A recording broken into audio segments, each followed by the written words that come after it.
escrow business as part of my law practice. All right, good.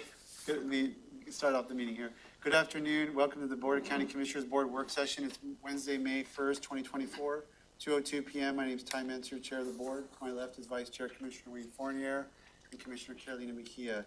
Commissioner Edwards will be joining us in a few moments, and Commissioner Klaus is excused for this session. For public virtual attendance, you may follow along on Thurston County YouTube channel. We have our County Manager, Leonard Hernandez, and Assistant County Managers, Robin Campbell and Rob Gelder. Our main item for discussion today is the Housing Authority of Thurston County 2023 Annual Report and Update.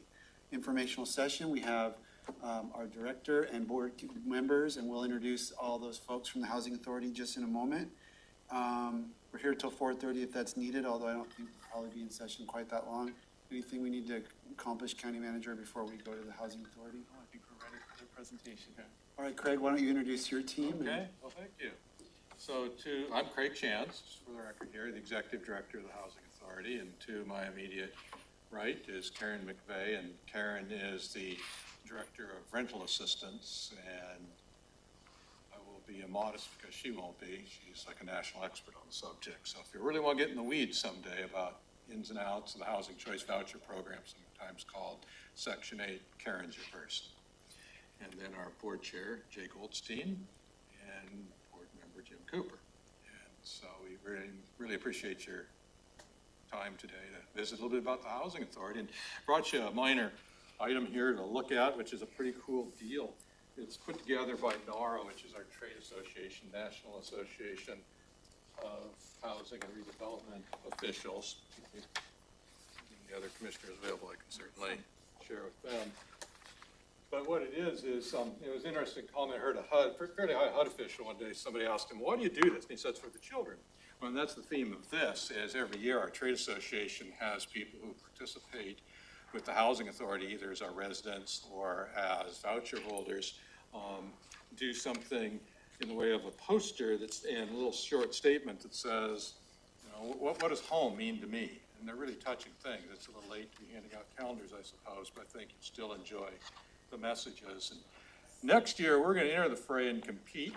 I'm not much of an artist, but I found a retired high school art teacher and another former teacher and a community organization, and they're going to help us with our residents and see if we can have one of our Thurston County children ending up in the calendar for 2025.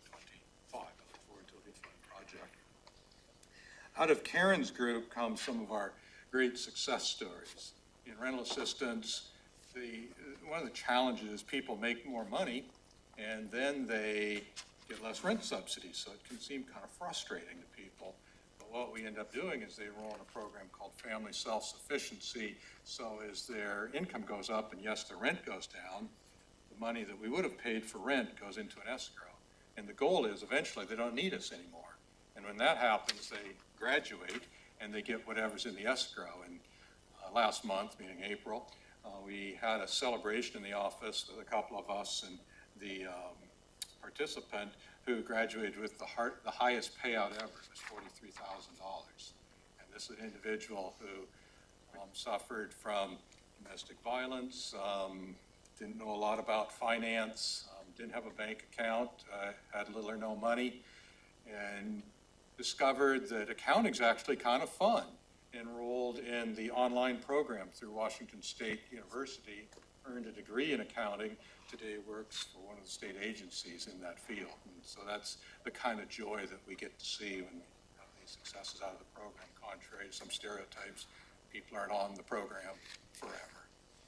We do serve within the voucher program. About 75% of people are either dealing with serious cognitive or physical disability or elderly, and so their income's probably not going to change a lot, but there's that other 25% that we're able to help move off the program. One of the things I'm really proud of with the people I work with, the joy of my job is I get to support 24 other people who are extremely bright, and they deal with a very complex federal program and with the properties, and yet for a quarter of a century plus, there's never been a finding. This is where 0 is a good number. 0 findings in 25 plus years. And I always like to highlight that, to give you a little context. In the past several months. Large East Coast, one of the largest housing authorities in the country. 70 people were arrested for corruption, basically. In the Southeast United States, a large housing authority, I don't believe it was the director's fault, she was too new on the job, but in her early days on the job, the FBI shows up in their blue blazers and FBI in the back, and they need some laptops. There'd been some improper exchange of funds moving around was the accusation. A large Midwest city, HUD determined that it's, quote, ripe for fraud because they only have about half their positions filled. Most of the people are new and not overly familiar with what they are doing. Unfortunately, largely with Karen and colleagues' help, we have very, very slow turnover and high competency, which leads to those. And then here in the Puget Sound area, as some of you might be aware, not too long ago, a few years ago now, there was a $7 million embezzlement in the housing authority. So we take great pride in doing things right. Sometimes people say a little conservative. Well, in this case, conservative is good. We'll call it prudent, but it's something that's hard to have a brass band and a ribbon cutting to celebrate, but it's significant. I hope that you share our joy with it. And Housing Choice Voucher Program, something that Karen and her staff are really good at is full utilization of the dollars. We get about $21 million from HUD, and for various reasons, some housing authorities struggle fully utilizing that money. We want to fully utilize that money because obviously there's a need in the community, and that helps reinforce a little larger budget we always hope from HUD in the future year. A challenge that we always face that you see throughout the rental market is the rising costs. And so the amount that we subsidize to an individual household on average has gone up in the past 5 years over 50%. But with growth, we keep everybody fully housed, and we're able to bring new people on, which is always kind of people go, how do you do that if the budget isn't growing fast enough and the rent's going up a lot? Largely the answer is when the opportunity exists, we apply for additional vouchers, additional funding that goes with it, and we've had success with that. And a lot of those, primarily all of those are what they call special purpose vouchers, like Veterans Administration Supportive Housing, BASH vouchers. They're targeted towards specific demographics that Congress has designated. We've been quite successful. You know, this agency in the early days of its operations, mid-'80s, had a balance sheet of zero, was essentially insolvent, had maybe 25, 40 vouchers, visited with the early commissioner the other day and said, when I was on there in the 80s, there was 25 vouchers. What do you have now? Closer to a couple thousand, 1,900. But it's the full utilization of the dollars that really ensures that we can serve as many people as possible. That's our restrictive factor. You know, across the United States, the voucher program is congressionally organized to support between 20 and 25% of income eligible households. So it means there's a lot of people who are income eligible, deserving, if you will, but the money's not there to provide the support. And that is one reason that the Housing Authority back in the 90s got into the development business. We never had public housing. You've heard of public housing, which is HUD funded, turned over to housing authorities.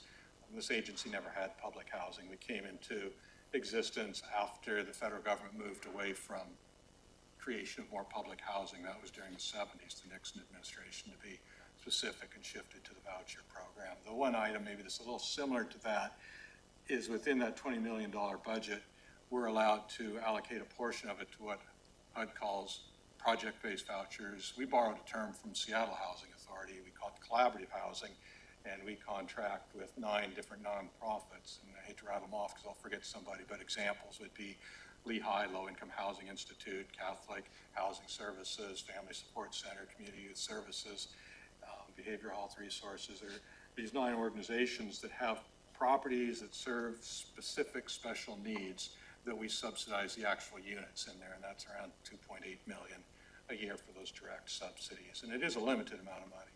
The HUD puts a cap on how much of our budget, how many of our vouchers we can use to support that.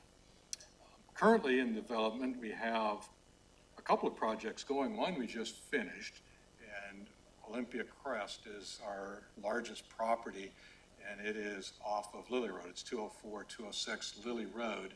And in the 90s, we bought the first set of buildings there, and then some adjoining land became available. We bought that and added more units.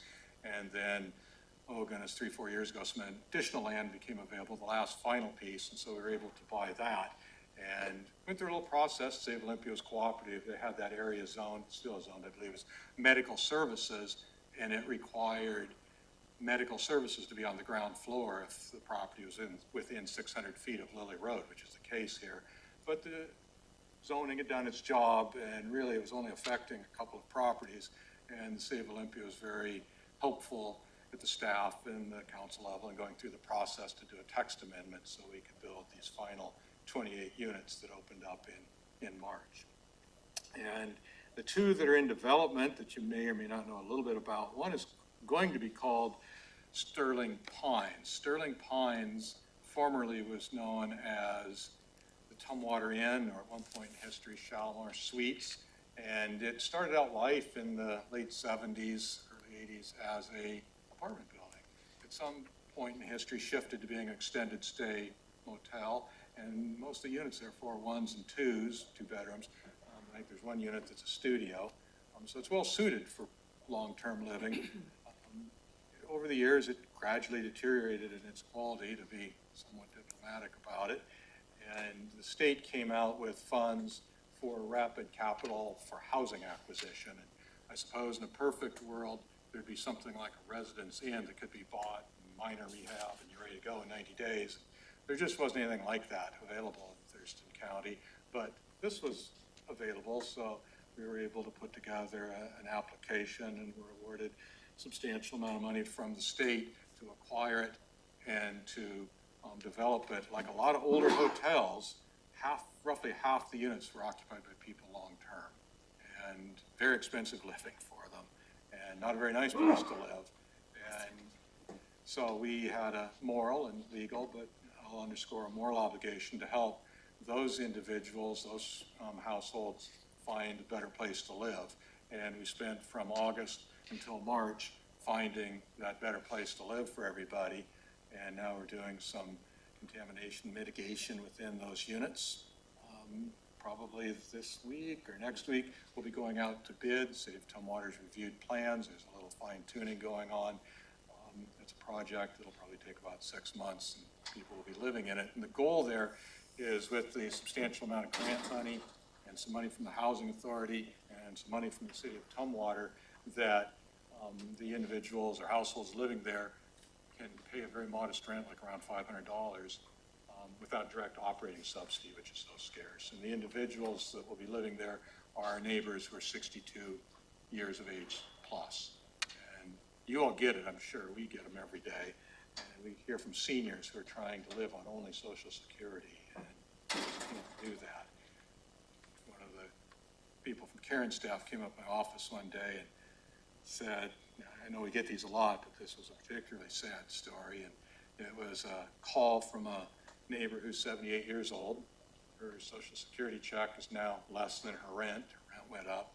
So she had voluntarily vacated her apartment, moved into her vehicle, and the request on the telephone was simply, can you share an idea or two of a safe place to park overnight? Just incredibly sad. And so it's that situation that's repeated many times that's the inspiration for focusing on 62 plus for what will be Sterling Pines there in Tumwater. The other one that's going to serve the same demographic is Sequoia North. Sequoia North is land the Housing Authority acquired about 4 years ago near the roundabout of Tumwater Boulevard and Little Rock Road.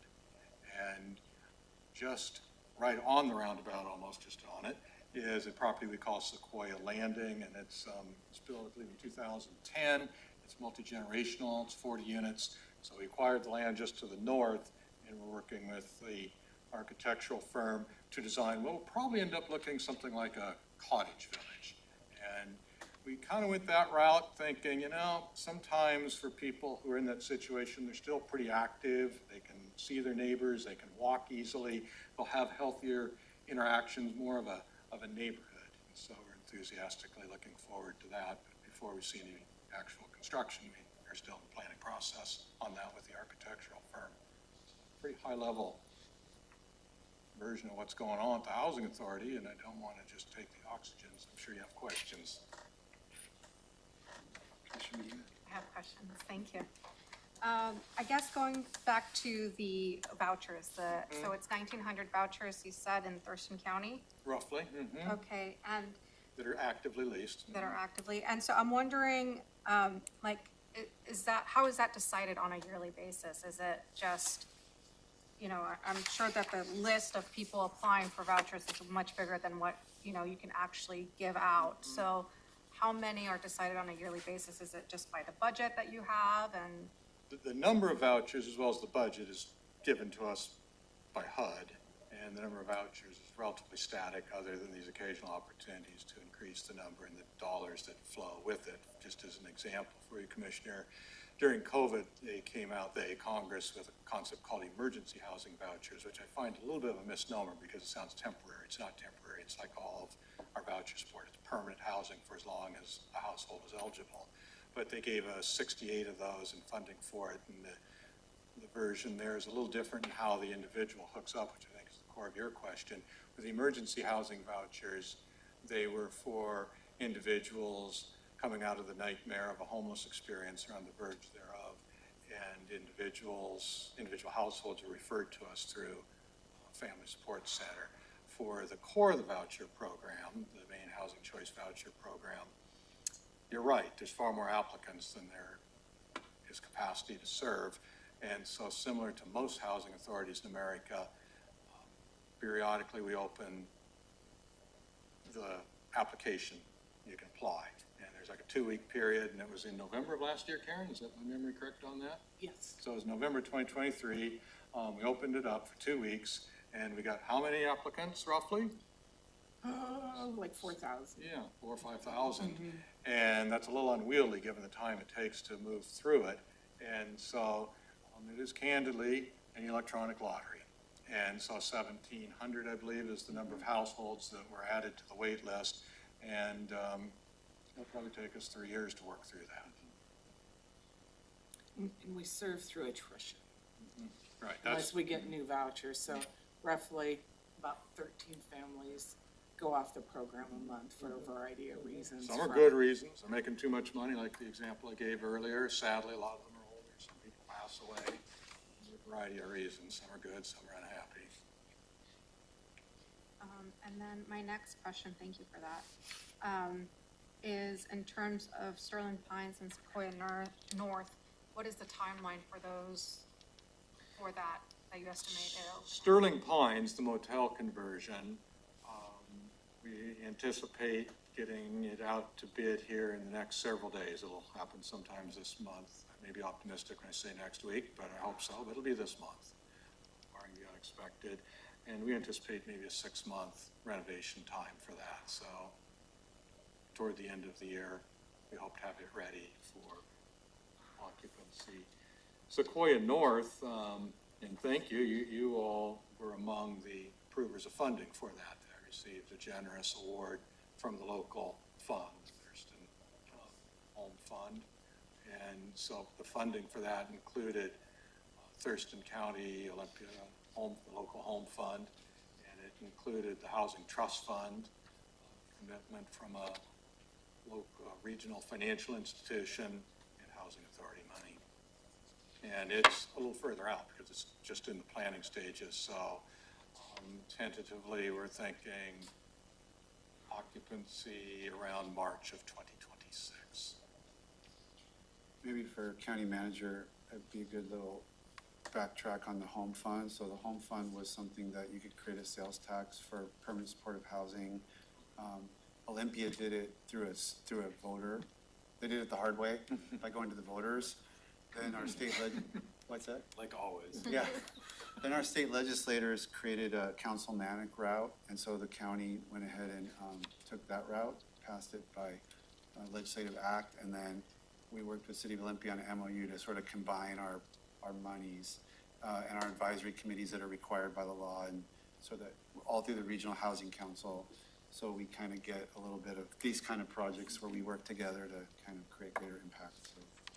And then You hear the home fund, that's what that by is. doing that, you also leveraged another opportunity. There's a portion, and you probably can think of the number exactly, but there's a portion of the sales tax that would flow to the state of Washington, but because you did this, you're able to retain a portion of that sales tax for this housing need. It's 1406. I think you're right, yeah. Uh-huh. 1406 is the House bill that said that if you took a certain act, you could then hold back some sales tax revenue that you would otherwise go to the state. And then And the we also reported would be fees on that that. flow into that. Yeah. And then through that process, there's allocation of development block grant and federal home fund. When I joined the board 6 years ago, it was already a pretty complicated spreadsheet of all the different funding streams that go into housing through the county. And that's got doubled since I think in the last 6 years, just through different, the legislature's been working very hard on this issue, and local jurisdictions here have worked really hard on it. So we've got a lot of different streams going. And so that's why the Regional Housing Council was really created, to try to bring all the streams together and bring all the voices from the different jurisdictions together to make sure we've got a consistent, approach as to how those dollars are deployed. And the happiness in all those different organizations, there's good collaboration, whether it's a small organization or a pretty big one. That I think the mission-driven housing providers as well as the service providers in Thurston County work well together. I don't necessarily have any questions, but since you got board members here, I want to share with them that a couple weeks ago, Craig gave an excellent tour. I spent about 2 hours touring sites with him and my executive aide. And he gave a great tour, and he was an excellent host, and I really appreciate the time that he took and the education. Yeah, you're all certainly welcome to do that. And Leonard, and as a new person to the community, when your time allows, you let me know. Happy to show you around the tour. It was time well spent, yeah. My, for raw fun, favorite job, most fun job, I was a tour guide at what was then the Olympia Brewery. So giving a tour is kind of an idea. I just can't give you beer at the end of this one. We also have, in terms of those collaborations, we do have a special program that's called HATS, Housing and Transitional Services. And HATS receives referrals from the Family Support Center of families who, again, are living in some state of the nightmare of homeless experience. And when they enter the HATS program, they get a voucher for housing. Now, sometimes it can't be found with a voucher immediately, so we have a couple of units where we provide free housing for 90 days while they find a permanent home, if you will. And during the next 2 years, they have intensive services, and that varies depending upon the family's needs. In some cases, it can be as basic as help getting state ID, a new social security card. In some cases, it's learning some techniques to stretch a dollar a little bit better. It can be recipes or you name it, going grocery shopping with people, helping figure out how to get the best values. They do all kinds of things at all times of day and night. And then it's unlikely somebody's going to be completely independent after that 2 years. So they'll stay on the voucher. They'll get what we call light touch services. I hope they also enroll in the FSS program so they can be like the person who ultimately became an accountant and don't need any of us anymore for financial support. But a lot of nice stories come out of those endeavors too. And what that division also does is, I call it again, light touch with the properties we own. In the properties we own, we really work hard to make sure that people are successful residents. And my favorite example, some of you have heard it, so I apologize, but it's a perfect example. We have our properties, the day-to-day management, fixing toilets and getting people leased up is taken care of by third-party property management companies. Then we meet with them monthly. They've had to learn our quirks along the way, the quirk being mission-driven. But at one of the manager meetings, they said, yeah, there's a unit here where there's seemingly a lot of drug activity. In fact, there have been a couple people arrested exiting that unit. Maybe it's time for these individuals to go. Well, let's kind of hold your horses for a minute. Let's take a closer look. We sent somebody from Housing Stability out, and this was the discovery. The resident was a single parent with, I believe, one child. The parent had developed one of the neurological diseases, probably like MS, and was having even difficulty accessing the bathroom. So step one is let's find a unit that's more suited for this person's capabilities. Step two, the person had you know, the moxie of independence trying to find help, but without experience, maybe we went about it the wrong way. We went on some site like, I don't know, it was Craigslist, but something like that. And the people that were engaged weren't licensed professional caregivers like CNAs. So housing stability connects the person with Washington's Department of Social and Health Services, DSHS, and then they found the licensed professional caregivers as well as the subsidy to help pay for that service, and problem solved. So some special attention that we try to do to make sure people stay successfully housed. I see Commissioner Klaus has joined us, thank you, and Keely Marino from our Housing Office, Public Health.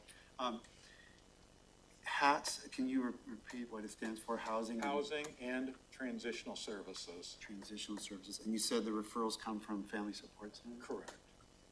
Coordinated entry. Coordinated entry specifically, that's. It's families with children. Mm-hmm. Okay. Any questions? Commissioner Klaus, I know you probably missed the big front end of it, but feel free to ask any question. We have time. So Thank you. I don't have any questions at this time, and I apologize for being late, but this sounds really awesome. So I'll let you know if I have any questions. thank you. And Commissioner Klaus, we, gratitude, shortly before coming into office, came to visit us and had a nice visit for about 90 minutes. Appreciate the engagement. Thank you. Thank you. We have a senior board member and one of our newer board members. How's the service on the board? Is there skill sets you need or any thing you'd like to share? Work on how the board's doing? The last time I was in this building, I got fingerprinted, but not for being a bad guy.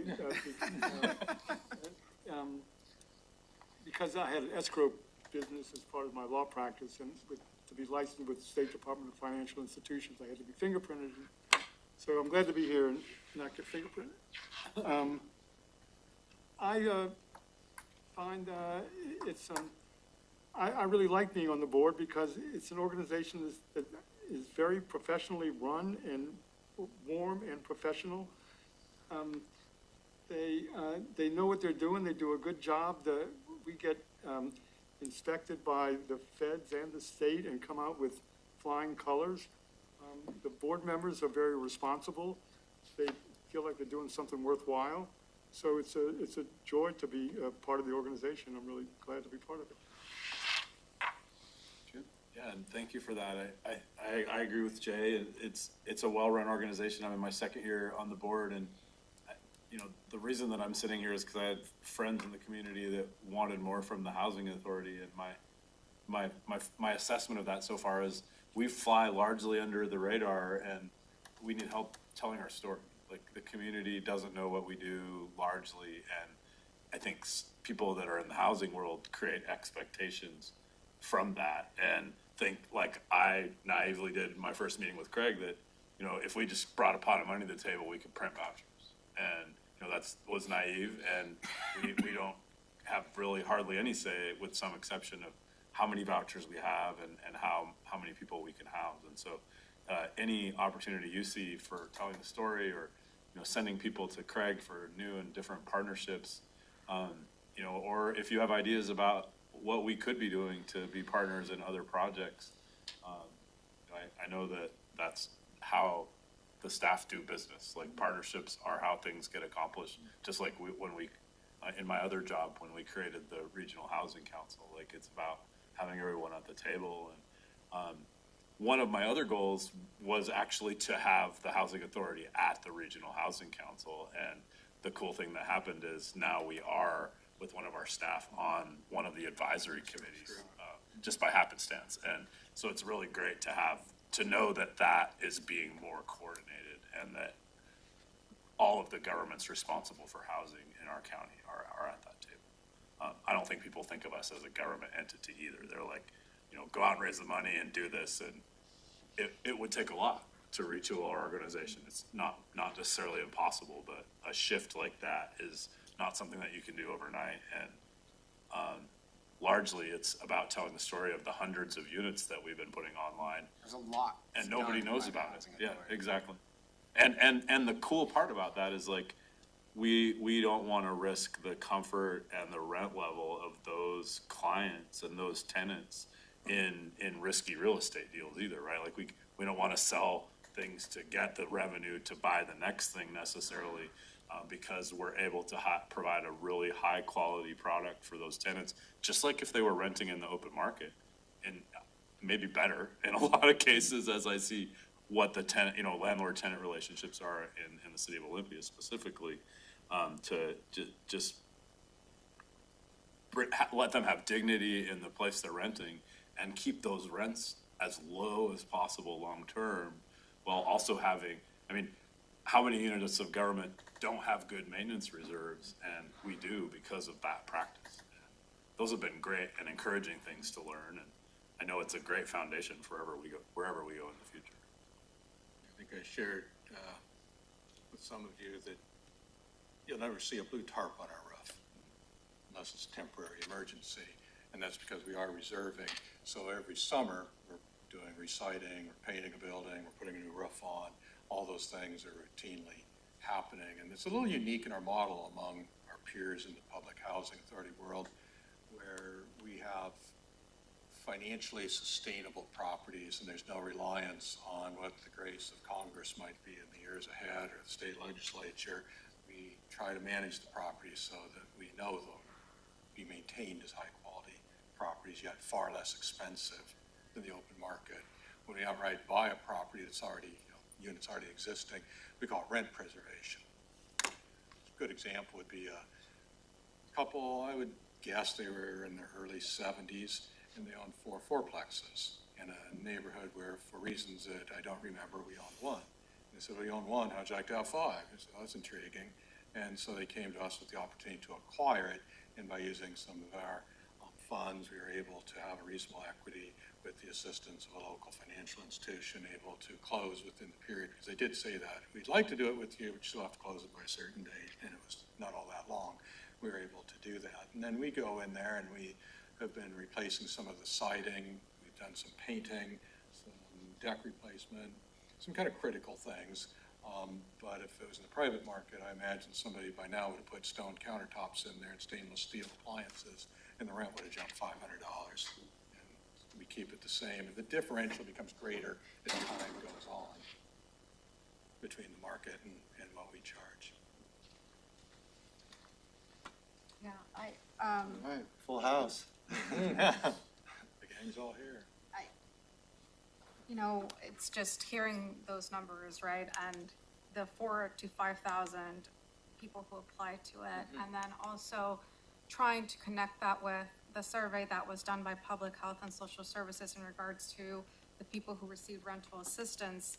And just seeing what a big need that is in the county overall. A lot of the people who responded to that survey that received assistance through us, that was one of the big things. It was like, we're still at risk of losing our home, and we're at risk of becoming homeless. And so I feel like this just kind of speaks to that too, where the need is still very prevalent in our community. You're correct, and it's, go ahead, Karen, I'm sorry. Yeah, if you don't mind, I'd like to tell you one of the ways we do partner with the county is with the Housing and Essential Needs Grants that does support rental assistance for individuals. After they get their SSI, they lose the funding for rent, and SSI is not sufficient to cover rent. And we just have a strong philosophy that we don't believe in returning people to homelessness. It's a vicious cycle to put somebody in. And so when we have vouchers available, those clients that gain their SSI are referred to us so that they can sustain that housing, and then they get a voucher. So it's just this continuum. And it does make a difference. There are times when we maybe don't have vouchers available when our funding runs dry, but most of the time, we have assistance available where we're able to do that. Thank you. And certainly the breadth of the challenge is greater than Thurston County. That's just the cursor. I was, you know, you see it in other cities, other states, and even other countries. I was in a public building on the elevator, and there was a couple of, like, they were out having fun. I said, "Looks like you're having fun today." And, you know, they were from Australia. They were out touring, and they said, "Well, looks you're going to a meeting. What are you doing?" And I said, "Well, it's, you know, affordable housing." And in that brief elevator ride, they said, "Yeah, we have that problem in Australia too." And I'd seen some newspapers from other countries, and if you replace the names of the communities, it could be written here. It's a challenging problem that's very, very large. But, you know, when we have our successes, and we certainly have, it really does feel good in your engagement. My late father he had dementia in his late 90s, and it always amazed me to remember what I did for a living. And he'd say at dinner time, "Did you help anybody get into housing today?" So we talked about the day's work. And then he would say, "It's noble work getting people into housing." So I'd say to all of you who are also engaged in the process, it's noble work that you are also doing. And it was really underscored by a resident who we assisted, she's in her 50s, I believe, struggled a bit with some cognitive and some physical challenges. And she was able to get into housing. And it was in the wintertime. She'd been enduring in a tent for 2 or 3 years. And she said after she was successfully housed, "What's the best thing about my apartment?" I don't know. What's the best thing about your apartment? She said, "It has a toilet. I feel like a human being again." It's always, you know, rewarding for us when we hear that from that success. But it's also sad that somebody in their 50s was enduring like that. Sure. Yeah, go ahead, Commissioner. I just came from a real estate presentation over at the chamber. They covered housing, affordable housing, office space, commercial, and storefronts. I mean, they tried to give it a brief overview, but I still think we could do much better. And we can't do much better at the same time we're trying to follow the old mandates of growth management. They're conflicting. You know, so when you talk about, you know, could we put together small units in rural America? Well, can't do it under the Growth Management Act. They talked about it this year in the legislature, but you know, every piece of, or every unit of housing that we can create that is affordable helps solve the problem farther on down the line, trying to get that person so they do have a toilet and a shower or that kind of thing. Doesn't have to be much. It's got to be something, though, that makes it worthwhile. So we might have to rethink the restrictions that we put in place against ourselves. And one of the big things was the delay in the process. And to everybody but government, time is money. So as people take all this extra time to do whatever it is they're being required to do, and I'm not saying those aren't valid requirements. I'm just saying we need to expedite the process somewhat, because we're not going to overcome the interest rate. That's not going to change. So people aren't going to sell their house that they've got a 3% interest loan on to someone else, you know, because the next house they buy, it's going to be 7%. So it's just not going to happen unless we lighten up on the regulatory process. Yeah, there are some, certainly over the years, I've said that we talk a lot in our world of the affordable housing world, the financing gap. But the part that doesn't necessarily get as much talk is the cost. And it's a challenging issue, because like you point out, a lot of the good things add to the cost, but there's opportunities for balance in those things. I would actually agree with you, which is kind of a fun thing to do in public. Uh-oh. I heard It's you the had hat. it. No, in my second job, Commissioner Edwards, we were- Slowly turning into Gary. Jim is an Olympia City Council member. He's also Thomasina's husband. If you I'm haven't, embarrassed. No, you're right on track. I am sorry I interrupted No you worries, there, but sir. like as we talk about in my other job about walkable neighborhoods and high transit and like we are, like how can we simplify zoning and some of these regulatory overlays while also preserving the like public health and safety and environmental concerns, right? And It's a it's I mean, it's how we got here, but it's really complicated for people to go through. And like if we can't understand it at the policymaker level, how do we expect somebody to build housing with it? And like they're like constantly putting square pegs in round holes to get as many units as you can in a property. And this is not a board approved, this might be a personal statement of Craig Chance, but a real epiphany is when you go and you first propose something to a jurisdiction, and you kind of look around the room, and everybody represents a discipline, a good discipline. Might be fire safety, might be urban forestry, might be stormwater and so on. But at that table, there's somebody missing, and that's the third-party unbiased affordability person. And I equate it to fiscal notes in the state legislature. If you want to pass this bill, just understand that's going to require the hiring of so many people, it'll cost this much money. In development regulation, we don't seem to do that a lot. So maybe this new thing is great, but what's the marginal benefit and what's the cost? And the I don't think we have that conversation. unintended consequence, basically, is what we end up with. That's my one suggestion in some of these things, is just looking at, well, what's the real benefit, what's the cost? Not to say that they're bad things, but sometimes they cost an awful lot, and the benefit may be fairly marginal. My family's been involved, well, ties too, in education, and school teachers, they're not driving Rolls Royces. No, sure not. And young school teachers that are starting out, I can think of all kinds of locations where if an ADU is allowed, they'd be there renting that ADU, and that'd be taking pressure off the system.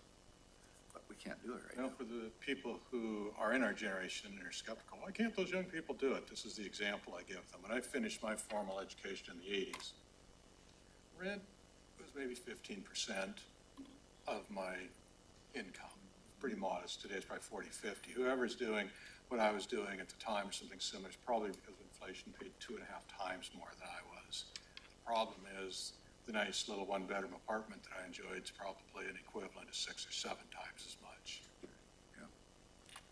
And right now, the cost of owning an equivalent property, if you buy that equivalent property, it's gonna cost you with all your insurance and homeowners association, all the taxes, all the different things that go into it, is gonna be about $4,600 a month to own that place. You can rent an equivalent place for about $2,600 or $2,700. So we're not fixing the problem. So there's folks that, they're gonna keep building. The builders, a lot of these regulations, I don't know what they're thinking, but it doesn't necessarily take away from the builder, it takes away from the purchaser. I guess going back, kind of deviating from where we're at now in the conversation, I'm wondering, right, as we're thinking about homes and just the different connotations that a home has for different people, like, is there a future with tiny homes or mobile home parks? Is that a possibility that HUD is seeing maybe in the future, that, there might be a possibility, a partnership or just something? Is that even an So we allowable? do, Yeah, Karen will have more to say. My comment will be when there were 6 years ago, I think the count was there 30 tents in Olympia. And so we went down to City Hall, Olympia, and said, can't entirely solve this for you, but we have $50,000 of discretionary funds. We would be willing to invest with you if you have something that looks like 4 walls and a roof. Tents really aren't Housing Authority DNA. And lo and behold, they were just in the early stages of thinking about a tiny house village. So at that time, you could buy a kit to build a tiny house village for about $2,500. So the $5,000, and excuse me, $50,000 went a long way toward building what I think were ultimately 29 units down there at Plum Street Village behind the Japanese gardens. With the reason out there at Sequoia North, the Cottage Village, we started going down this direction of initially thinking about very modest-sized manufactured housing, single bedroom, but pitched roof, wood siding, a little quicker to build, a little cheaper, on a foundation, it's not gonna look like a trailer, and we envisioned that is the design. Sounds like Tumwater zoning maybe have a little challenge with that because of the way it's built, hence we're moving toward cottage. So we'll look for other opportunities for that because you're 100% on target. There are opportunities there for less expensive construction. I'm sorry, Karen, you had something to add to that? So, well, if you're talking about HUD and vouchers, that's my department. So we project-based Coyote Village, which is a tiny village, our tiny home. And we had to go to HUD and ask for some waivers to allow that project to come into fruition. Explain what that means. It means we provide The subsidy. The operating, Through so they project-based subsidize vouchers. the rent. Yeah, for 25 units. And I think 5 units aren't subsidized. So, and then the voucher is tenant-based, so a typical voucher is tenant-based, and they can go anywhere, including mobile homes. And we even subsidize space pad rent. So if somebody were to come off the waiting list and they own their own home, but they're renting the space, we'll subsidize that space rent. So that's why the voucher program is such a great asset, is it belongs to the tenant. And wherever the tenant wants to go, it goes with them, with, certain program parameters on cost and, it has to pass inspection and things like that, but otherwise it's a tenant's choice. So what town they live in, what neighbors they have, what schools they put the kids in, is it near medical facilities, or even if maybe it's time for them to leave Thurston County and they want to move across the United States, they can do that with their voucher. And so, Then you get another one, or how does that? no, we pay the bill. We pay that one forever. Oh, really? Typically, how it works over time is that housing authority will absorb in most cases because it's not pleasant to bill. So if you have excess funding, if not clients remained in your jurisdiction, you'll absorb them. But yeah, it's the Cadillac of subsidies because it truly does belong to the tenant. And the concept there is if I'm a voucher holder and I have family or better job opportunities in Arkansas, then I can move to Arkansas with the voucher. National program. Yeah, so it's a national program, well put, thank you, Jim. And then, as Karen said, over time, the housing authority in Arkansas, to use that as an example, would probably absorb that, take full responsibility for it as we would people coming into Thurston County over time. So just in terms of the mechanics of the voucher, like you're paying it, or the person's, somebody in Washington DC? We send them a check every month. So you're sending checks all over the country for different people that have migrated out of the county? Yeah, so like, let's say they went to Washington DC. DC would pay that landlord. They would treat them, they would be their participant and treat them like their participant, but then they would send us a bill for what they paid. So moving from one market to the other, Peculiar. the cost of that voucher goes up. Unintended consequences. Even if they're from Oklahoma Yes. City. So, and oftentimes they do move to a higher cost jurisdiction, and usually HUD has a set-aside fund at the end of the year that if what they call your portability costs exceed what your normal HAP is, they'll give you some money at the end of the year to kind of help compensate for that, because it can hurt you if they go to a really high-cost area. And to help mitigate a little bit in the initial issuance of the voucher, when we pull household names off the wait list, there are some priorities. One preference is you either live or work in Thurston County. Otherwise, you could, I don't know, come from anywhere in America, apply, and immediately it would go someplace else. They're setting priorities on who can get services. Is that legal, Council? I've been harping on that for quite a while. We need to rethink what we're doing.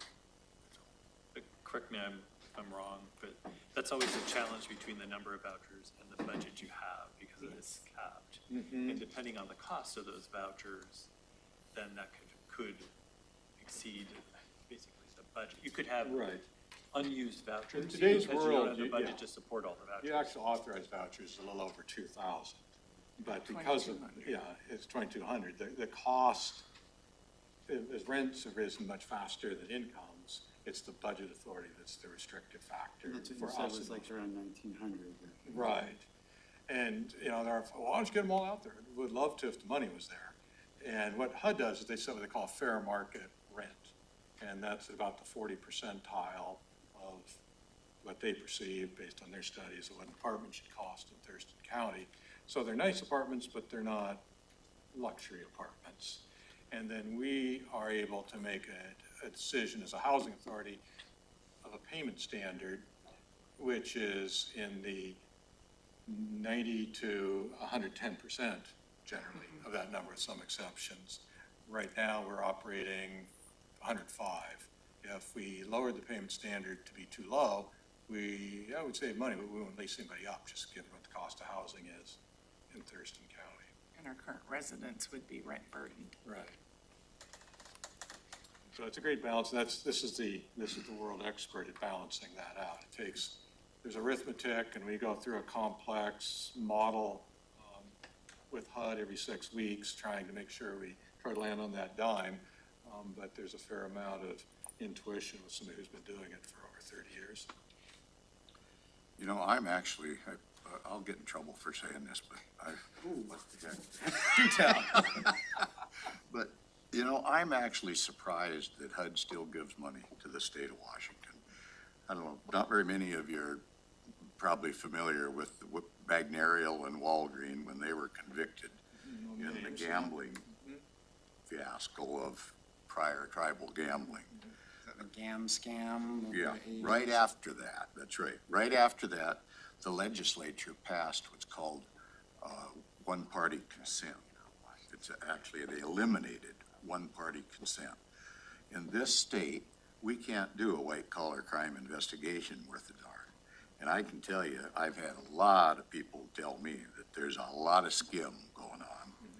And we can't look into it because there's no way to investigate that. I have to even be careful what I say about it, that it could be kind of, well, you were talking about so-and-so, because I can't prove it.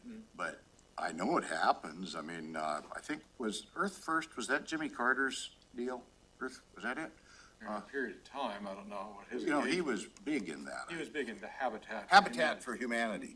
I had a friend that was overseeing Habitat for Humanity. And up in Clearwood, they had a lot all ready to go, going to build a home on it. And no, the county said, no, you can't use that. That one won't work. So they sold it for almost nothing. And that house that lot within about 6 months had a very high-end house built on it in the Clearwood community, one of the better homes. We could never say anything. Habitat had to find another place. Well, why did that happen? Well, I can't tell you why it happened, because we'll never know. So when you talk about unintended consequences, when they create roadblocks to doing things, and I don't know if you want to say you can't chase crooks right now, well, I think that's changing, But this kind of thing, that's an unintended consequence. We're one of the only states in the nation that requires two-party. It requires the policeman and the crook to both give consent before they can do a line tap, for an example. It's kind of dumb. I'll just let it go at that. That goes back to, we're happy that we have a quarter of a century of clean audits from the state auditor and Good recovery.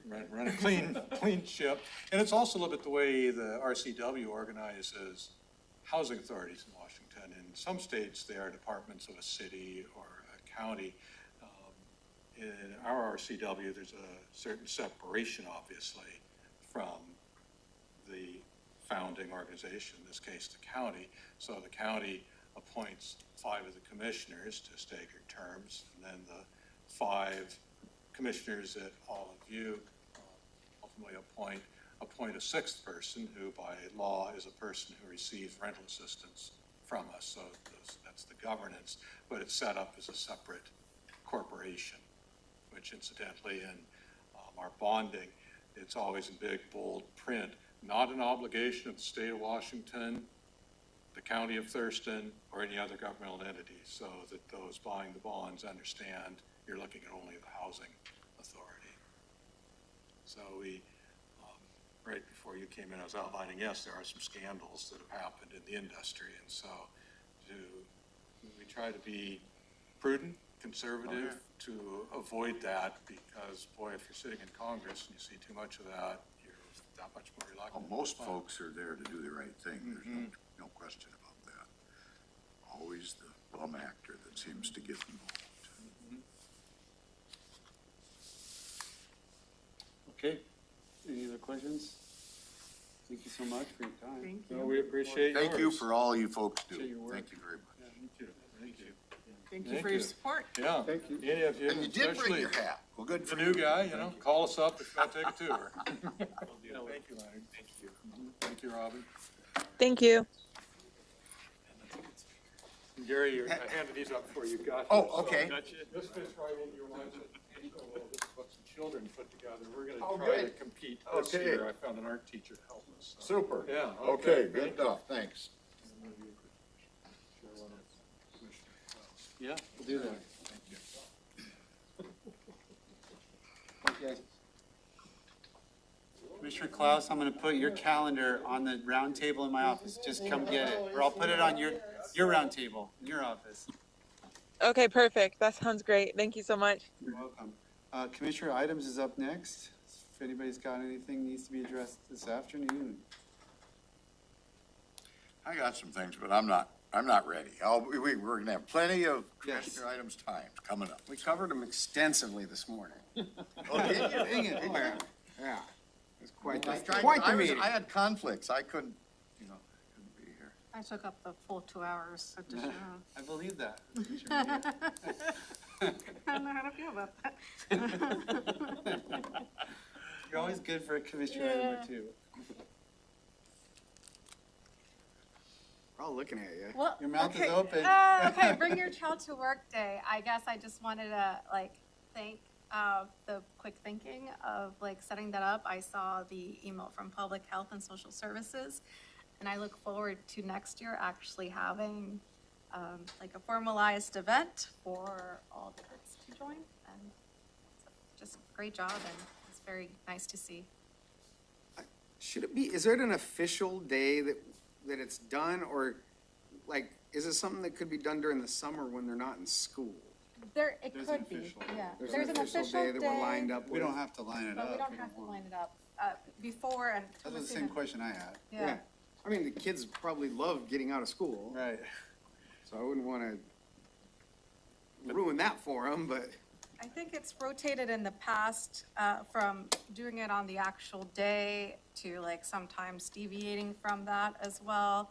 But yeah, it really is such a good. It is cool, and I'd love to bring my daughter. I don't know that I want to pull her out of school. I think if we coordinate with our departments and have some You'd need time- a school bus for There all your was, kids. there was a subcommittee formed before COVID that had Take a look at basically that. all of the participants, and Thomasina was, she was a great leader in that committee, and, Reconvene the band. There you go. and I helped on the court side of that. That's the only reason I know about it. But it was a really, I think, well-run committee, and I think just having to regroup that committee again and seeing, Yeah, it's a great morale booster, and also, in my last organization, when we did a little survey, of how many folks were second or third generation working in either county or city government, the numbers were a lot higher than you think. So it's also a great way to give folks an a broader expression of opportunities. So, little, If we did bring your grandma to work today, if any of them would have worked here. No? Did anybody do that? Grandma worked there? Sorry. That was it. Okay, same the agenda, we're adjourned.